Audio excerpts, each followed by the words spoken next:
Hallelujah. वचन में जाने से पहले हम प्रार्थना करेंगे। परमेश्वर यीशु, हम मांगते हैं प्रभु, वचन धुआं की तलवार के समान है, जो लोगों के हृदय में ही नहीं जाए पर लोगों के जीवन भी बदले। हर एक को ब्लेस कर, आशीर्वादित कर। जो भी ये वचन सुन रहा है प्रभु, हर एक के वचन, हर एक के आत्मिक कानों को खोल प्रभु, हर एक के जीवन में शांति, प्रेम, आनंद आने दे। हर एक जो व्यक्ति जो वचन सुन रहा है उसके अंदर कार्य कर, इस वचन के बीज को अंदर जाने दे और 100 गुना फल लगने दे। शैतान इस वचन को चुरा ना पाए। परमेश्वर, मैं मांगती हूँ प्रभु, हर एक को ब्लेस कर, आशीर्वादित कर। हर एक के जीवन परमेश्वर बदलाव ला। हर एक के जीवन में परमेश्वर ये वचन का बीज बहुतायत से काम करे प्रभु। यीशु के नाम से मैं प्रार्थना करती हूँ। Amen, amen, amen. Hallelujah.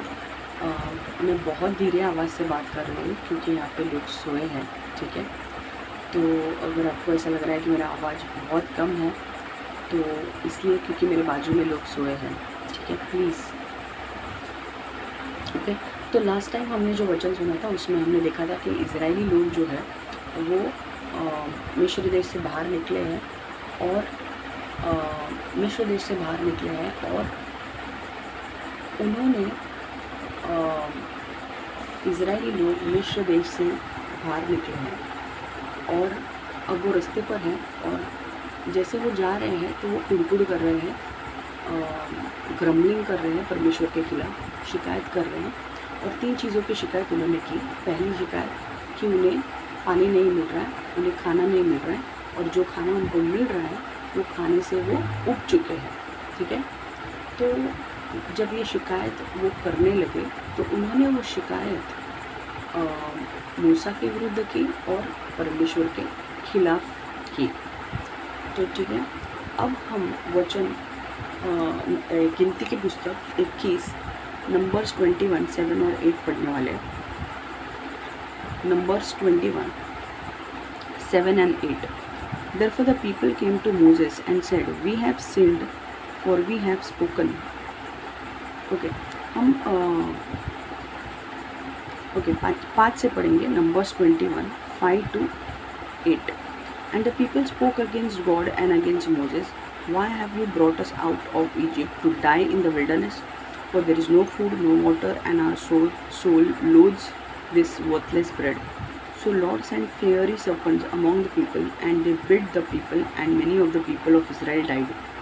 Therefore the people came to Moses and said, We have sinned, for we have spoken against the Lord and against you, and prayed to the Lord that he take away the serpents from us. So Moses prayed for the people. Then the Lord said to Moses, Make a fiery serpent and set it on a pole, and it shall be that everyone who is bitten, when he looks at it, shall live. So Moses made a bronze serpent and put it on a pole, and so it was. If a serpent had bitten anyone, when he looked at the bronze serpent, he lived. Okay, हम मराठी में पढ़ेंगे। गणना 21 5 ते 9। गणना 21 5 ते 9। ते परमेश्वराविरुद्ध व मोशेविरुद्ध असे बोलू लागले की तुम्ही आम्हाला मिस्र देशातून काढून या रानात मारायला कशाला आणले? येथे तर अन्न नाही व पाणीही नाही आणि या हलक्या अन्नाला आम्ही कंटाळलो आहोत. तेव्हा परमेश्वराने लोकांमध्ये आज्ञा साप पाठवले. त्यांच्या दंशांनी इस्रायेलीतील बरेच लोक मेले. ते पाहून लोक मोशेकडे येऊन म्हणाले, परमेश्वराविरुद्ध व तुझ्याविरुद्ध बोलण्याचे पाप आम्ही केले आहे. तेव्हा हे साप आमच्यामधून काढून टाकण्यासाठी परमेश्वराची प्रार्थना कर. तेव्हा मोशेने लोकांसाठी प्रार्थना केली. परमेश्वर मोशेला म्हणाला, आज्ञासापाची एक प्रतिमा करून झेंड्याच्या खांब्यावर टांग, म्हणजे सर्पदंश झालेला कोणा माणसाने त्याच्याकडे पाहिले तर तो जगेल. मग मोशेने पितळाचा एक साप बनवून टांगला. तेव्हा सर्पदंश झालेला कोणी त्या पितळाच्या सापाकडे पाहिले म्हणजे तो जगेल. हिंदी में पढ़ेंगे और फिर मैं आपको पॉइंट बताने वाली हूँ। हिंदी में गिनती की पुस्तक 21 5 से 9।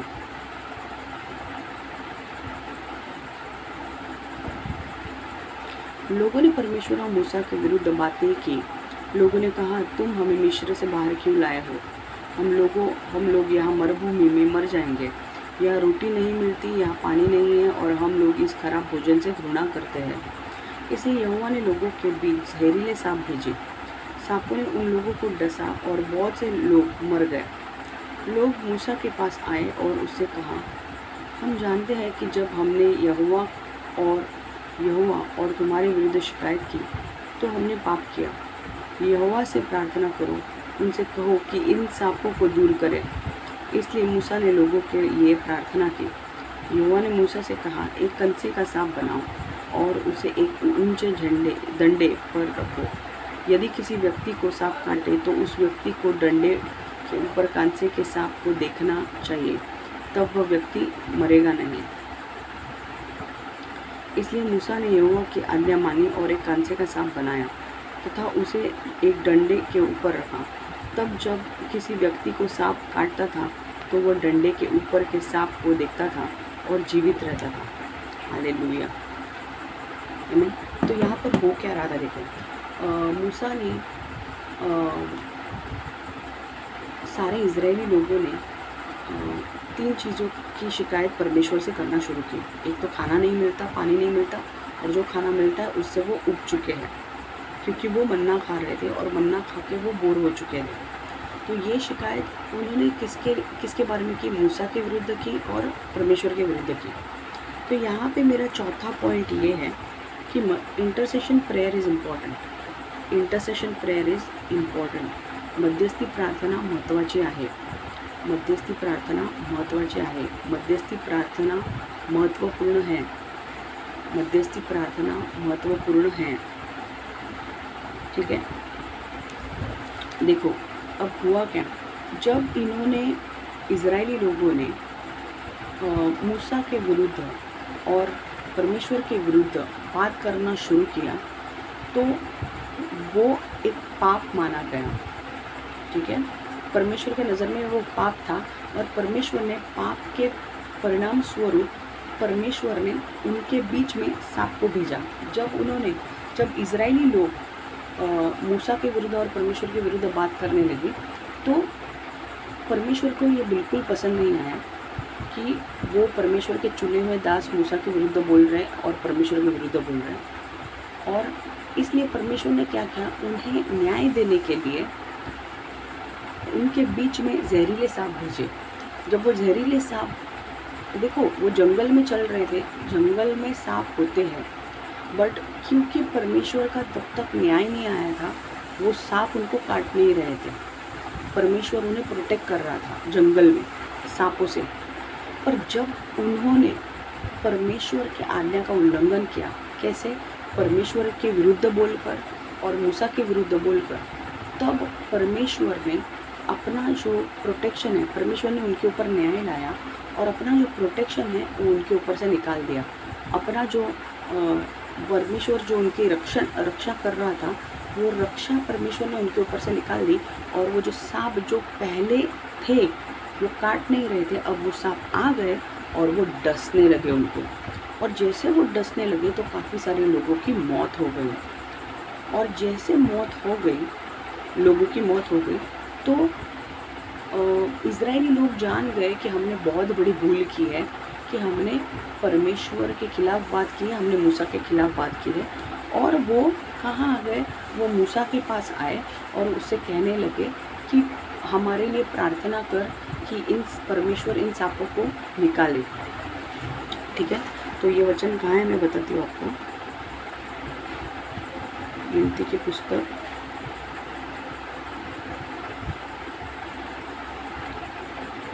7वां और 8वां, गिनती की पुस्तक 21 7वां और 8वां वचन देखेंगे। लोग मूसा के पास आए और उसे कहे, हम जानते हैं कि जब हमने यहोवा और तुम्हारे विरुद्ध शिकायत की तो हमने पाप किया। यहोवा से प्रार्थना करो, उनसे कहो कि इन सांपों को दूर करें। इसलिए मूसा ने लोगों के लिए प्रार्थना की। मैं ये वापस मराठी में पढ़ना चाहती हूँ। गणना 21 7वां वचन। हे पाहून लोक मोशेकडे येऊन म्हणाले, परमेश्वराविरुद्ध व तुझ्या विरुद्ध बोलण्याचे पाप आम्ही केले आहे, तेव्हा हे साप आमच्या मधून काढून टाकण्यासाठी परमेश्वराची प्रार्थना कर। तेव्हा मोशेने लोकांसाठी काय केले? प्रार्थना केली। इंग्लिश में पढ़ेंगे, numbers 21:7। Therefore the people came to Moses and said, We have sinned, for we have spoken against the Lord and against you, and prayed to the Lord that he take away the serpents from us. So Moses prayed for the people. तो यहाँ पे क्या सबसे important चीज़ क्या हुई कि जब ये लोगों को रियलाइज़ हुआ, जब ये लोगों को पश्चाताप हुआ कि हाँ जो हमने किया है, जब इनको एहसास हुआ कि जो हमने किया है वो गलत किया है, मूसा के विरुद्ध बात करके, परमेश्वर के विरुद्ध बात करके, तो उन्होंने वो मूसा के पास आए और मूसा से कहने लगे कि हाँ हमने गलती की है तेरे विरुद्ध बात करके मूसा, और परमेश्वर के विरुद्ध बात करके, और हम पश्चाताप करते हैं, पर अब हम मांगते हैं कि प्लीज़ मूसा तो हमारे लिए प्रार्थना कर कि इन सांपों को परमेश्वर यहाँ से निकाल दे। और मूसा ने क्या किया? प्रार्थना की। ओके, इसीलिए प्रार्थना बहुत ही महत्वपूर्ण है। मूसा ने उन सारे इजरायली लोगों के लिए मध्यस्थी प्रार्थना की। ठीक है, ओके। सी देखो, एक चीज़ जानना बहुत ज़रूरी है कि सबसे इम्पोर्टेंट बात कि जब लोगों को एहसास हुआ कि उन्होंने पाप किया है तो उन्होंने पश्चाताप किया, और पश्चाताप किया और परमेश्वर से माफ़ी मांगी। ओके, और यही सबसे बड़ी बात है कि अगर आपने कोई भी पाप किया है तो आपको पश्चाताप करना है और परमेश्वर से माफ़ी मांगनी है। ठीक है, 1 यूहन्ना 1 अगर हम देखेंगे, 1 जॉन, परमेश्वर ये नहीं बोल रहा है कि हम कभी पाप नहीं करेंगे, हम पाप करेंगे, पर जब हम पाप करते हैं तो हमें परमेश्वर से माफ़ी भी मांगनी है। ओके, 1 जॉन 1:9 कहता है, if we confess our sins he is faithful and just to forgive us our sins and to cleanse us from all unrighteousness. तो क्या बोल रहा है ये? मराठी में भी बोल दो। If we confess our sins, He is faithful. Who is faithful? God is faithful and just to forgive us our sins and to cleanse us from all unrighteousness. जर आपण आपले 1 योहान 1:9 जर आपण आपली पापे पदरी घेतली तर तो विश्वसनीय व न्यायी आहे, म्हणून आपल्या पापांची क्षमा करील व आपल्याला सर्व अनीतिपासून शुद्ध करेल। आमेन। हिंदी में 1 यूहन्ना 1:9,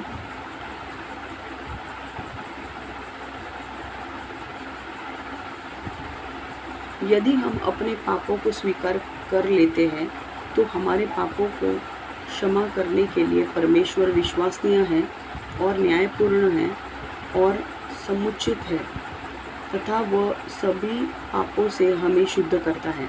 तो यहाँ पे क्या लिखा है कि जब इजरायली लोगों को समझ में आ गया कि उन्होंने पाप किया है तो उन्होंने पश्चाताप किया। और पश्चाताप मतलब क्या? कि पश्चाताप मतलब एहसास होना, पाप का एहसास होना और फिर वो पाप कभी ना करना। ओके, पश्चाताप मतलब क्या? पश्चाताप मतलब कि एक्नॉलेजिंग, रिकग्नाइजिंग, एहसास होना करना कि हाँ हमने गलत किया है और उसके लिए परमेश्वर से माफ़ी मांगना, पश्चाताप करना कि हाँ हमने गलत किया है, परमेश्वर से माफ़ी मांगना और वो पाप वापस कभी ना करना। ठीक है, तो जब इन्होंने पश्चाताप किया फिर वो मूसा के पास आए।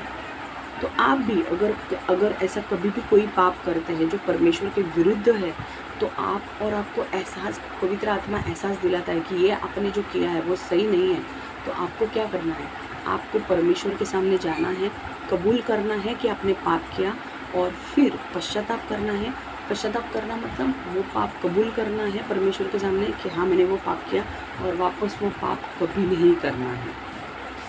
ठीक है, इससे क्या होगा? इससे आपका रिश्ता परमेश्वर के साथ और गहरा बनता जाएगा। ठीक है, जितना आप अपने आप को बदलोगे उतने टाइमलाइन शिफ्ट आप करते जाओगे। समझ में आ रहा है? अगर आपको टाइमलाइन शिफ्ट करना है परमेश्वर में आने के बाद तो आपको अपने आप को बदलना ज़रूरी है, अपने ऊपर काम करना ज़रूरी है। इजरायली लोगों ने अपने ऊपर काम किया और फिर जब उन्होंने पश्चाताप किया तब वो मूसा के पास आए और मूसा को कहा कि अब प्रार्थना कर कि ये सांप हमारे यहाँ से निकल जाए। तो मूसा ने उनके लिए प्रार्थना की, ठीक है, मूसा ने उनके लिए प्रार्थना की, ओके। और जब मूसा ने प्रार्थना की तो परमेश्वर ने, जब मूसा ने उनके लिए प्रार्थना की तो परमेश्वर ने उनके लिए एक सल्यूशन दिया, एक समाधान दिया। देखो, मूसा ने ऐसा नहीं किया कि जाओ मेरे खिलाफ बात की है, अब मैं प्रार्थना नहीं करूँगा, नहीं। वो एक अच्छा लीडर था, वो एक ज्ञानी लीडर था, वो एक अच्छा नेता था, उसे अपने लोगों से प्रेम था, उसे पता था कि उसके लोगों ने जो भी किया है वो गलत है, बट फिर भी उसे अपने लोगों से प्रेम था, इसलिए उसने अपने लोगों की भूल माफ़ की और उनके लिए मध्यस्थी प्रार्थना की।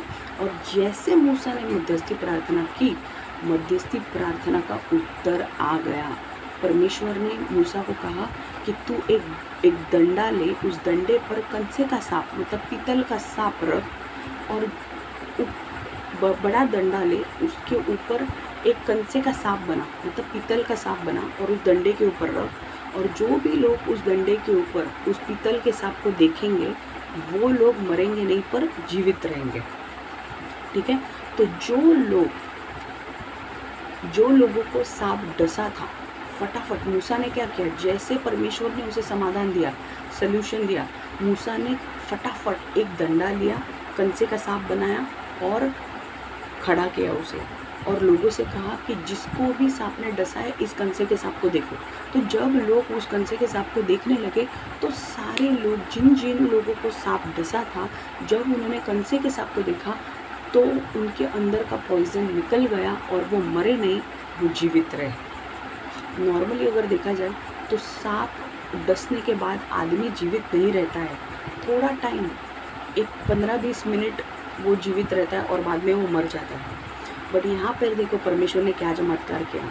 मध्यस्थी प्रार्थना इसलिए महत्वपूर्ण है कि मध्यस्थी प्रार्थना जब हम करते हैं तो परमेश्वर उसका उत्तर देता है। यहाँ पर परमेश्वर का उत्तर ये था कि एक खंबे पे कंचे का सांप को लटकाओ और उस सांप को जब सांप से डसा हुआ व्यक्ति देखेगा तो वो मरेगा नहीं पर जिंदा रहेगा। मतलब वो उसके अंदर का, सांप ने जो उसके अंदर पॉइजन डाला है वो पॉइजन अपने आप निकल जाएगा।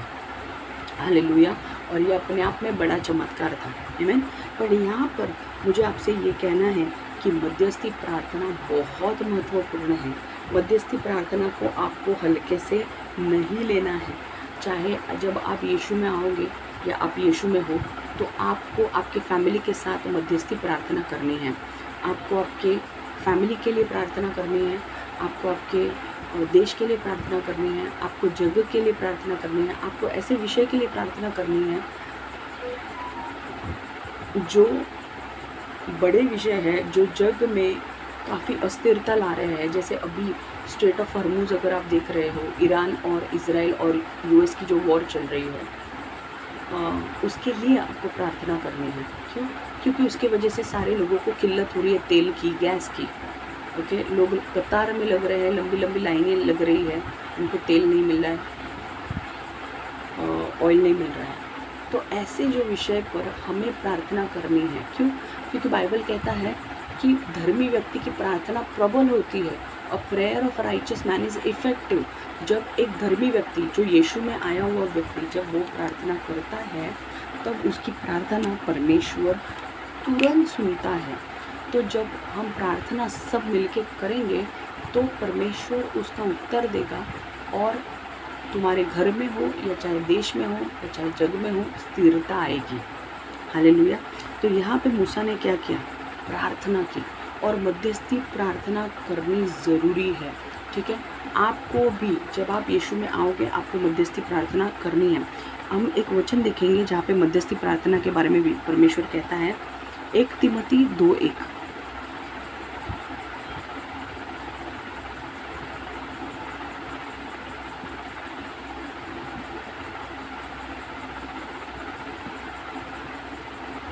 एक तिमोथी 2:1।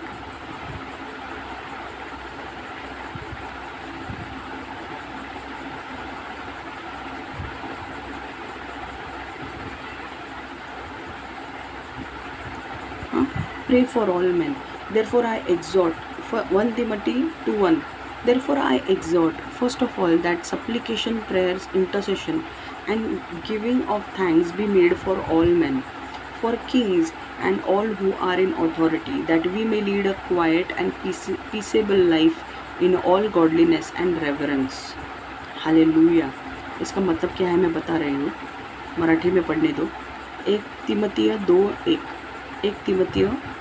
2:1 तर सर्वप्रथम हा बोध मी करतो की सर्व माणसांसाठी विनंती, प्रार्थना, रद्दबदल्या व उपकार स्तुती करावी, राजांकरता व सर्व वरिष्ठ अधिकाऱ्यांकरता करावी, यासाठी की पूर्ण शुभक्तीने व गंभीरपणाने आपण शांतीचे व स्वास्थ्यपणाचे असे आयुष्य क्रमण करावे। हालेलुया। क्या मीनिंग है मैं आपको बता रही हूँ, 2 मिनट दो मुझे। हिंदी में पढ़ेंगे। 1 तिमोथियुस 2:1। सबसे पहला मेरा विशेष रूप से यह निवेदन है कि सबके लिए आवेदन, प्रार्थनाएं, अनुरोध और सब व्यक्तियों की ओर से धन्यवाद दिया जाए। ओके, तो यहाँ पे पौलुस क्या कह रहा है कि सबसे पहले क्या करना है? सबसे पहले प्रार्थनाएं करनी है, विनंती करनी है लोगों के लिए, प्रार्थनाएं करनी है व्यक्तियों के लिए, और परमेश्वर को धन्यवाद देना है। तो सबसे पहले पौलुस यहाँ पे क्या बोल रहा है? सबसे पहले आपको मध्यस्थी प्रार्थना करनी है। ठीक है, तो और किसके लिए करनी है प्रार्थना, मध्यस्थी प्रार्थना? आपके फैमिली के लिए करो, बट उसके पहले भी शासकों और सभी अधिकारियों को धन्यवाद दिया जाए।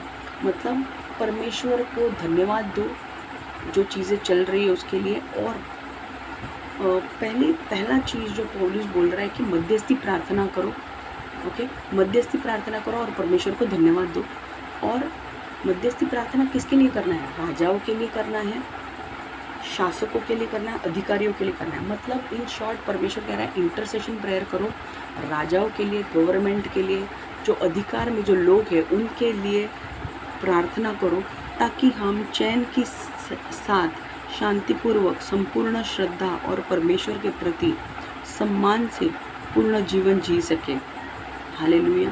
देखो ये क्या कह रहा है, वापस पढ़ रही हूँ, मैं आपको बता रही हूँ। सबसे पहले मेरे विशेष रूप से यह निवेदन है कि सबके लिए आवेदन, प्रार्थनाएं, अनुरोध और सब व्यक्तियों की ओर से धन्यवाद दिया जाए। ठीक है, तो मध्यस्थी प्रार्थना करने के लिए पौलुस बोल रहा है, और फिर पौलुस बोल रहा है शासकों और सभी अधिकारियों को धन्यवाद दिया जाए, ताकि हम चैन के साथ शांतिपूर्वक संपूर्ण श्रद्धा और परमेश्वर के प्रति सम्मान से पूर्ण जीवन जी सके। मतलब वो कह रहा है शासकों, मतलब जितने भी राजाएं हैं। ओके, अगर आपके देश में राजस्पद है, राजा है, तो राजाओं के लिए प्रार्थना करो। अगर आपके देश में गवर्नमेंट है तो गवर्नमेंट के लिए प्रार्थना करो। आपके देश में अगर ऐसे अधिकारी में लोग हैं तो उन अधिकारी लोगों के लिए प्रार्थना करो जो बड़े बड़े निर्णय ले सकते हैं और देश को बदल सकते हैं। क्यों बोल रहा है पौलुस ऐसे लोगों के लिए प्रार्थना करने के लिए? क्योंकि जो अधिकार में लोग हैं, जो गवर्नमेंट है, जो राजा है, जो अधिकार में लोग हैं, वो रातों रात ऐसे निर्णय ले सकते हैं जो लोगों के लिए खराब हो सकते हैं। अगर आप देखा जाए तो यूक्रेन और रशिया में लड़ाई चल रही है। यूक्रेन और रशिया में जो लड़ाई चल रही है उसके वजह से आज उनके देश में स्थिरता नहीं है। आज अगर आप देखा जाए इरान, इजराइल और यूएस में वॉर चल रहे हैं। आज अब देखा जाए तीनों ने डिसाइड किया वॉर करना। आज उनके देश में तेल की किल्लत है, लोग मर रहे हैं, लोग इंजर्ड हो रहे हैं, सारा कुछ उनके इसमें तहस नहस हो चुका है, चाहे वो इजराइल का हो, चाहे वो यूएस का हो। क्योंकि इजराइल के ऊपर ईरान रॉकेट फेंक रहा है, इजराइल ईरान के ऊपर रॉकेट फेंक रहा है, अमेरिका ईरान के ऊपर रॉकेट फेंक रहा है, ईरान अमेरिका के ऊपर रॉकेट फेंक रहा है। तो क्या हो रहा है? बीच में कौन पिस रहा है? लोग, और लोग शांति से नहीं रह पा रहे। इसलिए परमेश्वर क्या कहता है कि शासकों और सभी अधिकारियों को धन्यवाद दिए जाए, ताकि हम चैन के साथ शांतिपूर्वक संपूर्ण श्रद्धा और परमेश्वर के प्रति सम्मान से पूर्ण जीवन जी सके। मतलब यहाँ पे परमेश्वर कह रहा है कि शासकों, गवर्नमेंट, राजा, अधिकार में जो लोग हैं उनके लिए प्रार्थना करो, ताकि वो सही निर्णय ले अपने देश के लिए, सही निर्णय ले अपने लोगों के लिए। ठीक है, तो हमारे गवर्नमेंट के ऊपर अंधकार की शक्तियाँ राज करती है, तो अंधकार की शक्तियाँ उनके दिमाग में कुछ गलत सलत ना डालें, क्योंकि अगर कुछ गलत डाला तो फिर क्या होगा, जो आम आदमी, आम जनता है, उनको सारी चीज़ें भुगतनी पड़ेगी। ठीक है, इसलिए हमें मध्यस्थी प्रार्थना करनी है, हमारे परिवार के लिए भी करनी है, भारत देश के लिए भी करनी है, और पूरे जग भर के लिए भी करनी है। इससे क्या होगा, इससे परमेश्वर की उपस्थिति आएगी, परमेश्वर का डिवाइन इंटरवेंशन होगा, परमेश्वर की मध्यस्थी उस प्रॉब्लम के बीच में आएगी, और परमेश्वर उस प्रॉब्लम को रिजॉल्व करेगा, परमेश्वर उस प्रॉब्लम को शांत करेगा। हालेलुया। आज आपने देखा 3 लोगों ने डिसाइड किया, ईरान, अमेरिका और इजराइल ने वॉर करने का, और उसके वजह से पूरे के पूरे सारे देश जो है आज गैस की किल्लत से गुजर रहे हैं, कि पेट्रोल की किल्लत से गुजर रहे हैं। कई देशों में तो पेट्रोल नहीं है, कई देशों में गैस नहीं है। और ये क्यों हो रहा है, क्योंकि 3 होनहार, मैं कहूँगी बेवकूफ़ लोगों ने डिसाइड किया कि हम वॉर करते हैं। ठीक है, और आज उसके वजह से सारे लोगों को भुगतना पड़ रहा है, उनके चीज़ों के वजह से सारे लोगों को भुगतना पड़ रहा है। इसलिए प्रार्थना करो, क्योंकि आपके गवर्नमेंट के ऊपर अंधकार की शक्तियाँ भी राज करती है, और परमेश्वर की शक्तियाँ भी राज करती हैं। तो जब आप प्रार्थना में आपके गवर्नमेंट को रखोगे, आपके राजा को रखोगे, आपके अधिकारी में जो लोग हैं उनको प्रार्थना में रखोगे, तो वो क्या करेंगे, वो सही निर्णय लेंगे। अगर भारत देश में देखा जाए तो अब बहुत सारा डेवलपमेंट हो रहा है। क्यों हो रहा है, क्योंकि भारत देश के ऊपर परमेश्वर की उपस्थिति आ रही है। भारत देश के ऊपर परमेश्वर भारत देश को चला रहा है। जो बहुत सालों से नहीं हुआ है, आप देखोगे अब मेट्रो आ रहे हैं, समृद्धि महामार्ग, अलग अलग महामार्ग, रोडवेज अच्छे हो रहे हैं, मेट्रो आ रहे हैं, कंस्ट्रक्शंस बड़े बड़े बिल्डिंग के हो रहे हैं, वाटर टैक्सीज आ रहे हैं, ब्रिजेस, डैम्स बन रहे हैं। इसरो अगर आप देखा जाए वहाँ पे भी बहुत अच्छा हो रहा है, डिफेंस DRDO अच्छा कर रहा है, हर एक क्षेत्र बढ़ रहा है। और वो क्यों हो रहा है, क्योंकि भारत देश के लिए लोग प्रार्थना कर रहे हैं। इसलिए मध्यस्थी प्रार्थना करना ज़रूरी है, ताकि हमारा गवर्नमेंट सही निर्णय ले, और परमेश्वर के अधीन चले। हमेशा ये बात ध्यान में रखना कि आप कोई भी देश के होने दो, आपके देश के राजा के लिए या गवर्नमेंट के लिए प्रार्थना करें, ताकि गवर्नमेंट सही निर्णय ले। बड़े बड़े अधिकारी जो लोग हैं उनके लिए प्रार्थना करें, ताकि वो सही निर्णय ले। समझ में आ रहा है?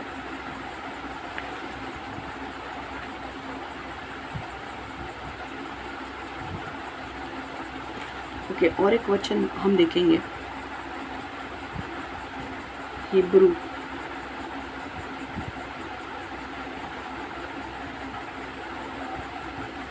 परमेश्वर के लिए मध्यस्थी प्रार्थना बहुत महत्वपूर्ण है। अगर आप बोलोगे कैसे, मैं बता दूँ।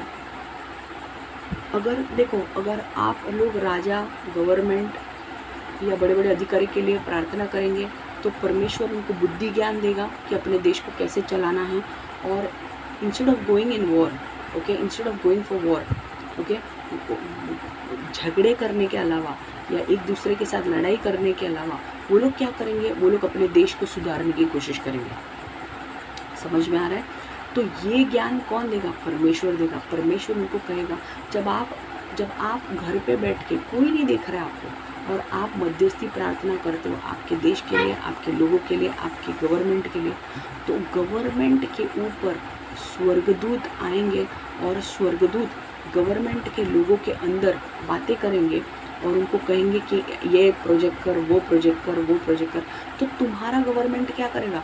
तुम्हारा गवर्नमेंट तुम्हारे देश को अच्छा बनाने के लिए लग जाएगा, ना कि दूसरों के साथ लड़ाई करने के लिए।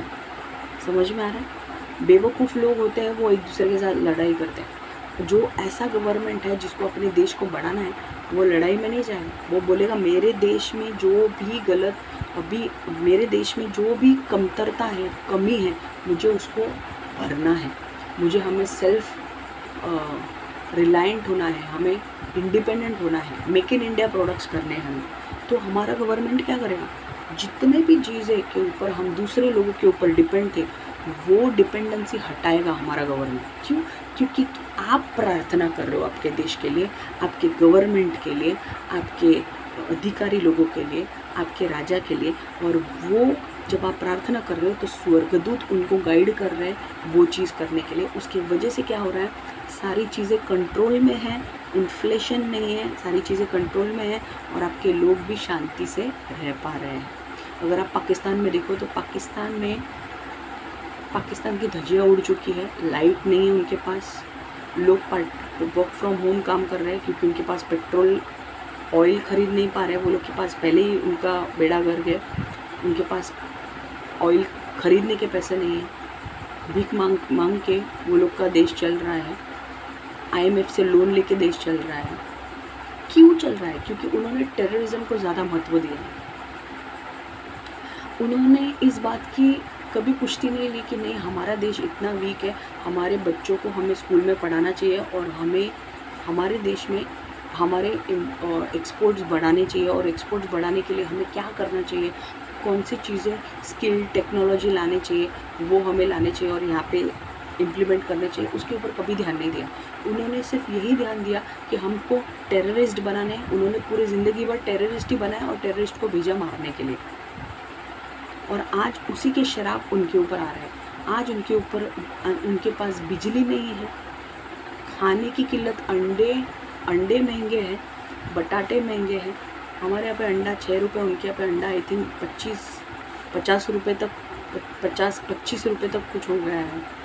हमारे यहाँ पे मैगी 60 रुपीज़, उनके यहाँ पे मैगी 60 रुपीज़, हमारे यहाँ पे 22 रुपीज़ को मिलती है।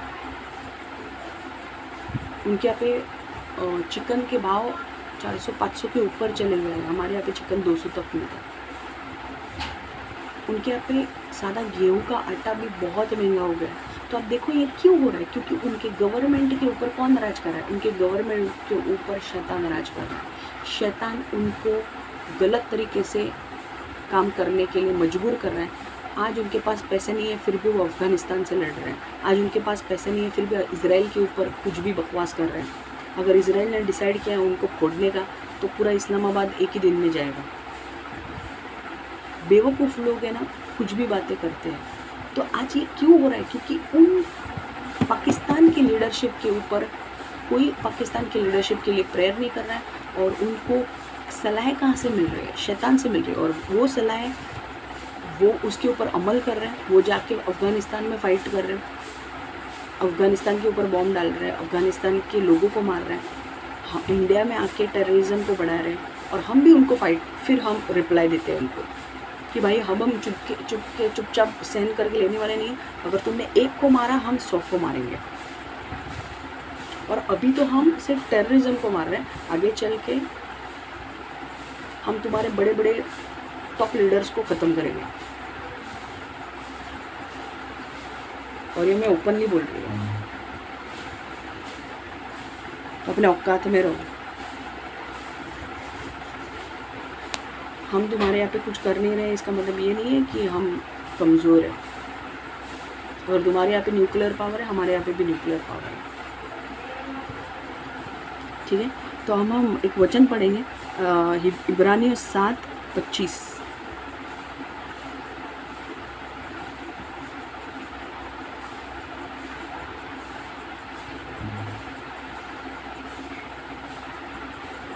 Therefore he is able to save the uttermost those who come to God through him, since he always lives to make intercession for them. Hallelujah, power verse.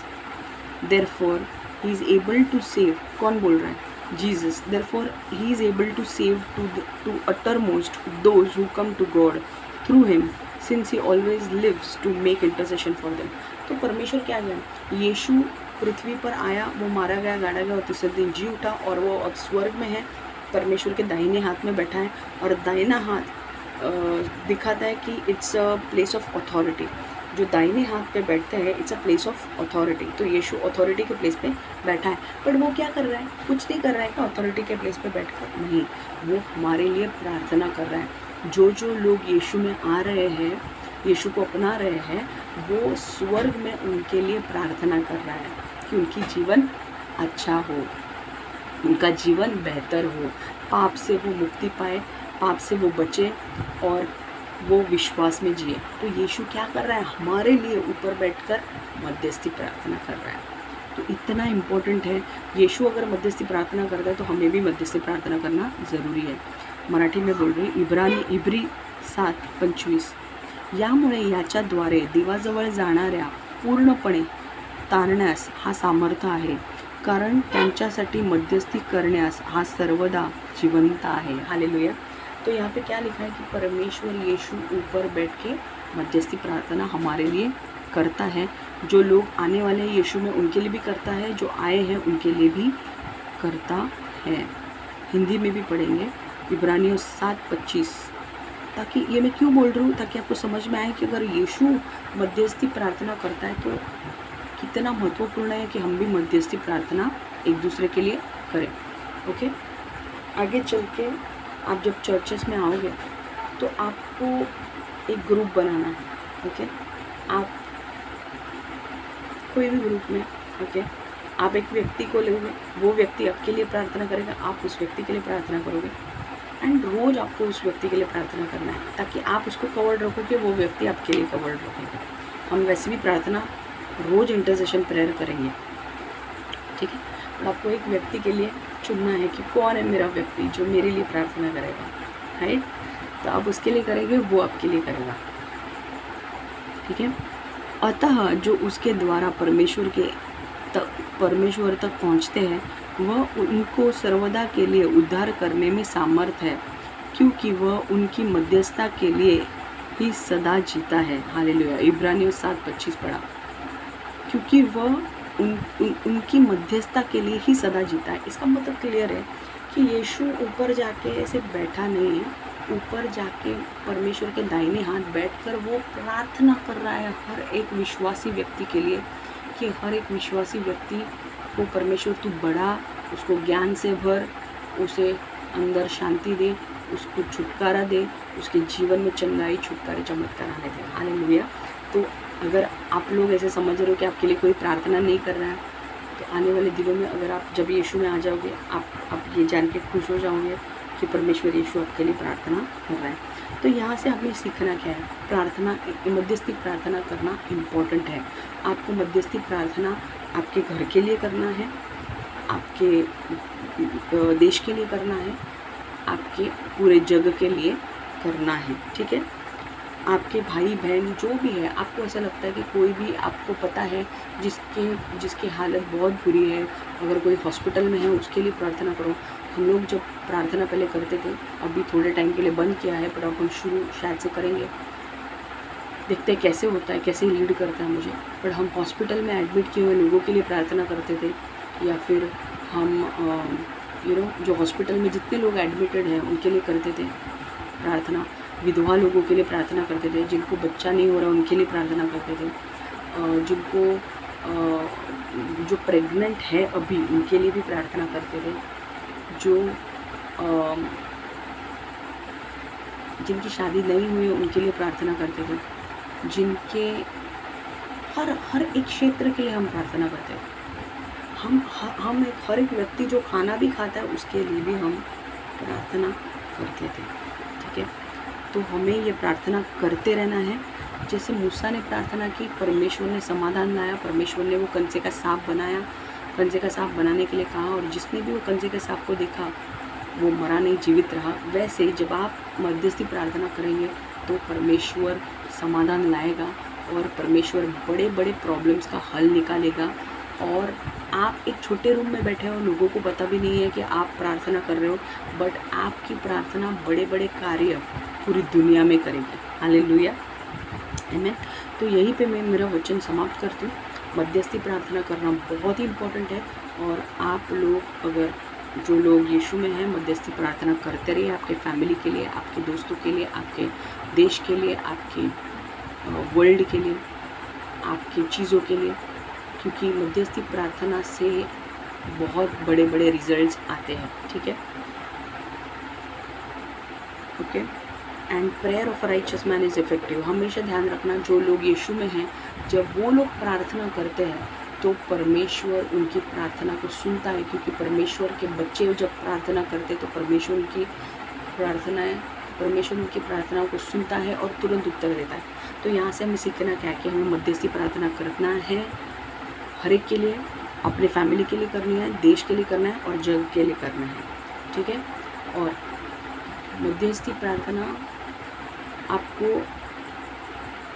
अगर कोई आपको व्यक्ति आके कहता है उसका ये प्रॉब्लम है, वो प्रॉब्लम है, उसके लिए भी प्रार्थना करनी है। ठीक है, दूसरी चीज़, आपके गवर्नमेंट के लिए, आपके देश के गवर्नमेंट के लिए प्रार्थना करो, राजाओं के लिए प्रार्थना करो, आपके देश के राजा के लिए प्रार्थना करो, गवर्नमेंट के लिए प्रार्थना करो, आपके देश में बड़े बड़े जो अधिकारी हैं उनके लिए प्रार्थना करो, और जो नॉर्मल लोग हैं उनके लिए भी प्रार्थना करो, आपके देश में जो बच्चे हैं उनके लिए भी प्रार्थना करो। आमीन। चलो हम प्रार्थना करते हैं 5 मिनट। परमेश्वर यीशु, हमारे देश में जो भी गवर्नमेंट है, हम गवर्नमेंट को तेरे हाथ में लेते हैं। परमेश्वर तेरी उपस्थिति उस गवर्नमेंट पे आने दे, और परमेश्वर मैं मांगती हूँ कि उन्हें बुद्धि और ज्ञान से भर, कि वो शैतान के बातों पे ना चले पर परमेश्वर की बातों पर चले, और सही डिसीजन, सही निर्णय ले अपने देश के लिए। परमेश्वर मैं मांगती हूँ कि शैतान की हर एक चाल भारत देश के खिलाफ नाकाम हो जाए, नाकाम हो जाए, नाकाम हो जाए यीशु के नाम से। मैं प्रार्थना करती हूँ कि भारत देश में जितने भी बच्चे हैं हर एक को ब्लेस कर, आशीर्वादित कर, हर एक के बच्चे को परमेश्वर डिलीवरेंस दे, सुधार, हर एक बच्चे को परमेश्वर गलत संगति से, गलत चीज़ों से दूर रख। हर एक व्यक्ति के हर एक व्यक्ति जो भारत देश में है and all over the world है, मैं उसको यीशु के लहू से ढकती हूँ, उनके काम धंधों को यीशु के लहू से ढकती हूँ, उनके खाने पीने को यीशु के लहू से ढकती हूँ, तो वो आज खाएंगे आगे भी। उनके कपड़ों को मैं यीशु के लहू से ढकती हूँ, जो वो आज पहनेंगे और आगे भी। परमेश्वर मैं मांगती हूँ उनको ब्लेस कर, आशीर्वादित कर, जो भी उनके काम धंधा है उस काम धंधे में आशीष दे। अगर वो गलत काम कर रहे हैं उस काम से उन्हें निकाल दे, उस काम को एक्सपोज कर, और अगर वो सही काम कर रहे हैं तो उन्हें प्रमोशन मिलने दे प्रभु। परमेश्वर मैं मांगती हूँ प्रभु कि हमारे यहाँ पे जितने भी प्रेग्नेंट औरतें हैं इस वक्त, हर एक प्रेग्नेंट औरत को मैं तेरे हाथ में देती हूँ प्रभु, उनके बच्चों को सही सलामत रख, प्रोटेक्ट कर, और उनकी डिलीवरी नॉर्मल होने दे। जो लोग 9th मंथ में हैं और डिलीवरी होने वाली है, मैं उनके लिए भी प्रार्थना करती हूँ कि उनकी डिलीवरी जल्द से जल्द होने दे और नॉर्मल होने दे। मैं प्रार्थना करती हूँ कि जो लोग जिनको जॉब नहीं है उनको जॉब मिलने दे प्रभु, जिनके पास घर नहीं है उनका घर होने दे प्रभु, जिनके जीवन में लाइफ पार्टनर नहीं है उनको लाइफ पार्टनर मिलने दे प्रभु, जिनकी जो पता नहीं ये कैसा आ रहा है, बहुत सारे मोटे लोग हैं वो पतले होने चाहते हैं। तो प्रार्थना करती हूँ कि बहुत सारे जो मोटे लोग हैं उनके ऊपर जो जादू टोना किया है वो जादू टोना टूट जाए और वो पतले हो जाए यीशु के नाम से। परमेश्वर मैं मांगती हूँ कि प्रभु उनके जीवन में जो भी जादू टोना, तंत्र मंत्र, काला जादू, चाम, हेक्स, वेक्स, कर्सेस, इंकैंटेशंस लोगों के खिलाफ किए गए हैं, बोले गए हैं, यीशु के नाम से उसे मैं तोड़ती हूँ। हर एक satanic altar all over the world में तोड़ती हूँ। हर एक सेटनिक ऑल्टर पूरी तरह से जल जाए यीशु के नाम से, भस्म हो जाए यीशु के नाम से, यीशु के नाम से उसे मैं तोड़ती हूँ। आमीन। मैं मांगती हूँ प्रभु हर एक देश के सारे जितने भी लीडर्स हैं मैं उनको यीशु तेरे हाथ में देती हूँ। हर एक लीडर को बुद्धि ज्ञान से भर और सही निर्णय लेने के लिए मदद कर। और मैं मांगती हूँ कि जितने भी वॉर अब हमारे देश में चल रहे वो वॉर ख़त्म हो जाए। US, ईरान, इज़राइल जो वॉर है वो भी ख़त्म हो जाए। इज़राइल लेबनान वॉर है वो भी ख़त्म हो जाए। और यूक्रेन रशिया वॉर जो है वो भी ख़त्म हो जाए यीशु के नाम से मैं मांगती हूँ। आमीन, आमीन, आमीन। प्रार्थना मेरे लिए भी प्रार्थना कीजिए। मेरा नाम शमा है, मेरा पास्टर शमा, ठीक है। तो मेरे लिए भी प्रार्थना कीजिए ताकि मैं आपके लिए वचन बना के लेकर आ सकूँ। बहुत सारे प्रॉब्लम्स होते हैं, बहुत सारे फाइट होते हैं, मेरे लिए भी प्रार्थना कीजिए। आमीन। Thank you so much. मैं प्रार्थना करती हूँ परमेश्वर यीशु जो भी हमने आज वचन सुनाए कि मध्यस्थी प्रार्थना करना इम्पोर्टेंट है। हम मांगते हैं कि मध्यस्थी प्रार्थना परमेश्वर हमें करने के लिए मदद कर प्रभु।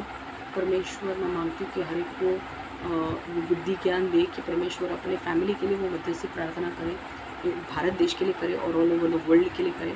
मैं प्रार्थना करती हूँ कि परमेश्वर हर एक व्यक्ति को ब्लेस कर, आशीर्वादित कर। जो भी वचन आज आए हैं वो एक बीज के रूप में उनके अंदर जाएं और 100 गुना फल लाएं उनके जीवन में, और उनके जीवन से परमेश्वर हर एक नकारात्मक चीज़ निकल जाए यीशु के नाम से। हर एक जादू टोना उनके ऊपर से टूट जाए। हर एक चीज़ जो परमेश्वर तेरी ओर से नहीं है वो निकल जाए यीशु के नाम से। और मैं मांगती हूँ कि परमेश्वर जो लोग अब तक यीशु में नहीं आए हैं, मैं प्रार्थना करती हूँ कि परमेश्वर उनको यीशु में लेकर आ प्रभु। उनका हृदय परिवर्तन कर और उनका बदलाव कर और उनको यीशु में लेकर आ प्रभु। आने वाले दिनों में उनका उद्धार होने दे प्रभु। यीशु के नाम से मैं मांगती हूँ, amen amen amen. God bless you all. ठीक है।